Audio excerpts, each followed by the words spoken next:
Hola, estimados y estimadas estudiantes.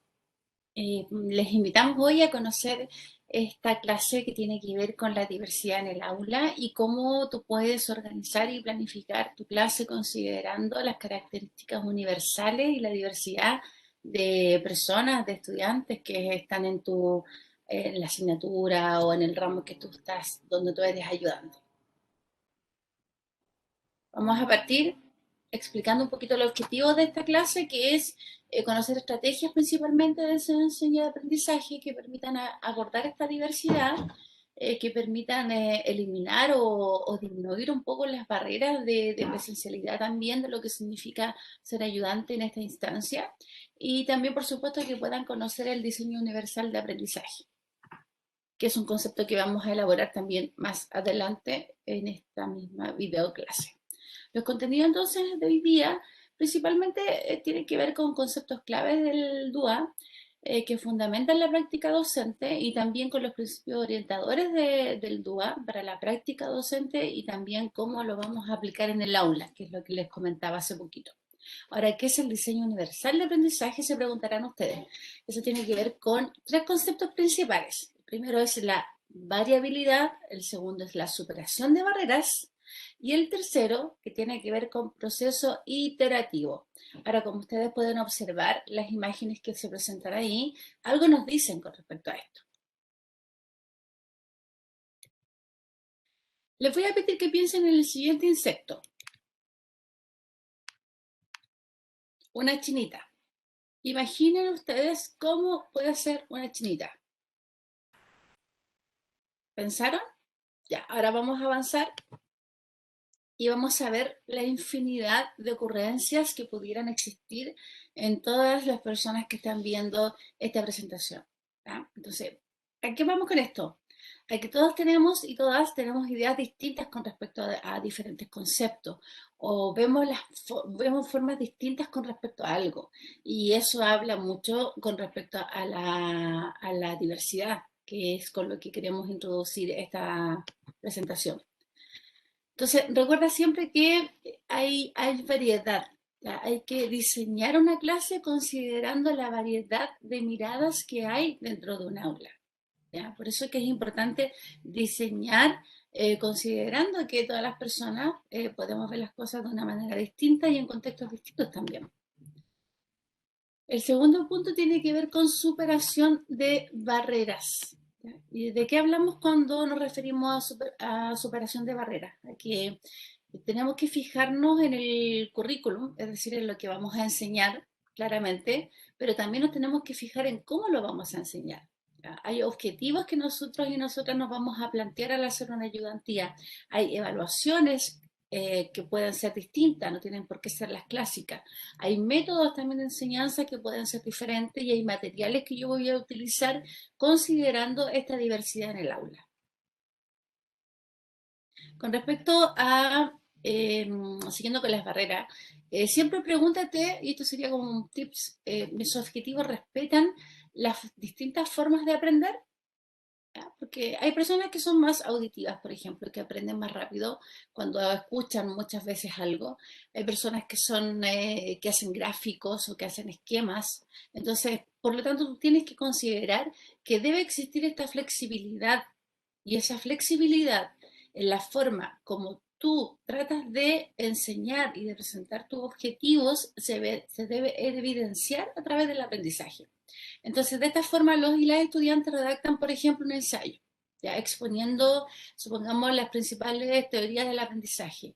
Pero también podrías optar por dar la posibilidad que las y los estudiantes describan las principales corrientes teóricas, que hagan un mapa conceptual o que graben un video explicando de qué se tratan las principales corrientes. Entonces, cuando tú te abres este camino a decir, yo puedo pedir distintas actividades, distintas formas para poder evidenciar el aprendizaje, te das cuenta que tus estudiantes van a poder responder siempre, siempre, porque siempre van a tener alternativas distintas. También pregúntate si tus clases y materiales consideran la diferencia de tus estudiantes. Por ejemplo, si tú haces una clase expositiva, es importante porque consideras imágenes, ¿ya? Supongamos que es una clase muy entretenida, didáctica, qué sé yo, y después tú envías esa clase.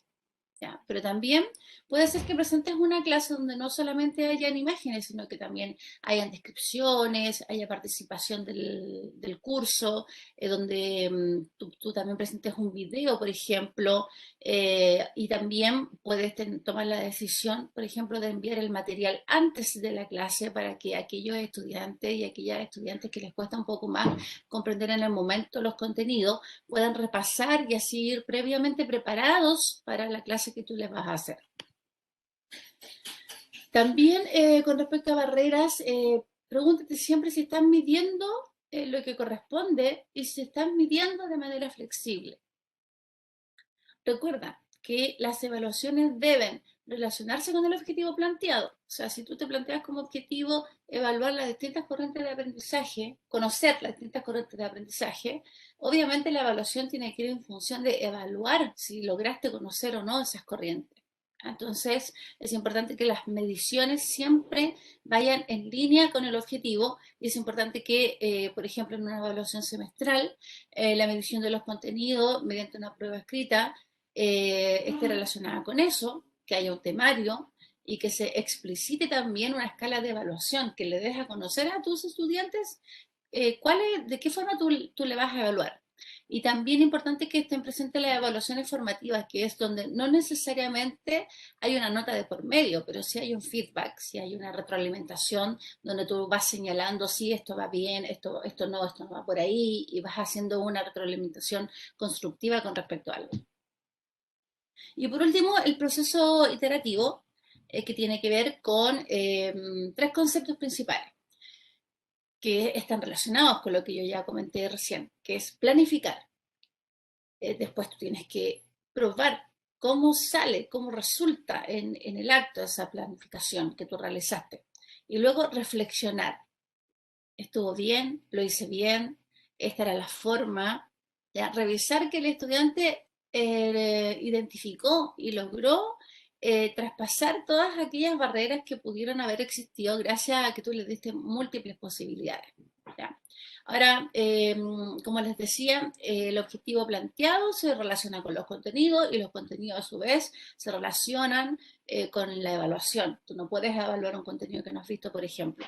Y los criterios siempre deben ser claros para evidenciar el logro de los aprendizajes. ¿Qué me refiero con esto?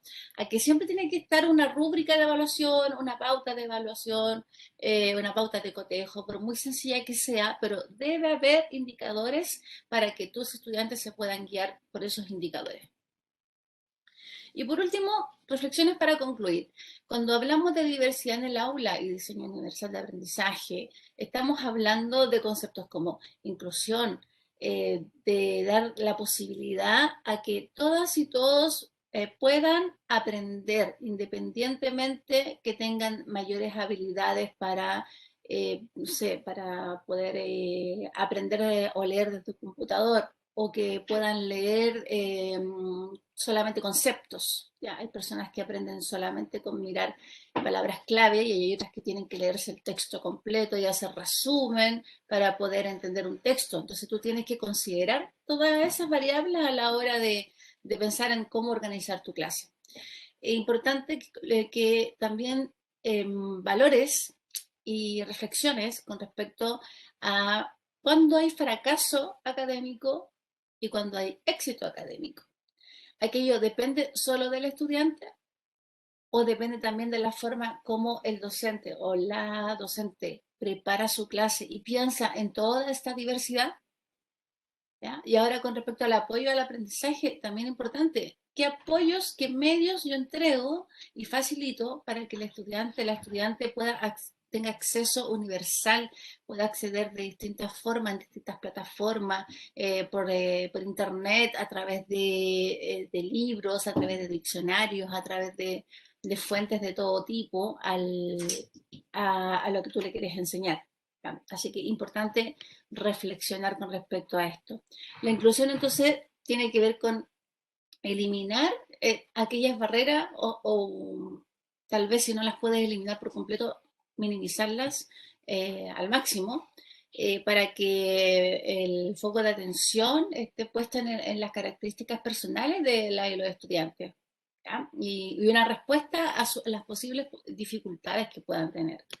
También con respecto al fracaso y el éxito académico, el mayor éxito es convencer a los estudiantes que el fruto de su mayor o menor aprovechamiento de la oportunidad educativa se les han presentado, ¿ya? Por lo tanto, desde esa mirada es importante que el fracaso cuando aparece, antes de fijarse en que tengo que cambiar al estudiante o este alumno o esta alumna no funciona para esta asignatura, tengo que pensar en cómo yo transformo o cómo yo diseño mi clase para que mi estudiante pueda aprender y sumarse también al aprendizaje de todos sus compañeros y compañeras.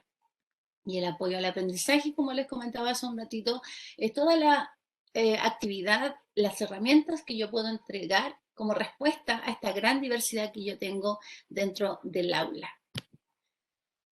Espero que hayan podido sacar provecho al máximo de esta clase y recuerden que estamos atentas las profesoras del curso de formación general de ayudantes para poder responder a todas sus consultas.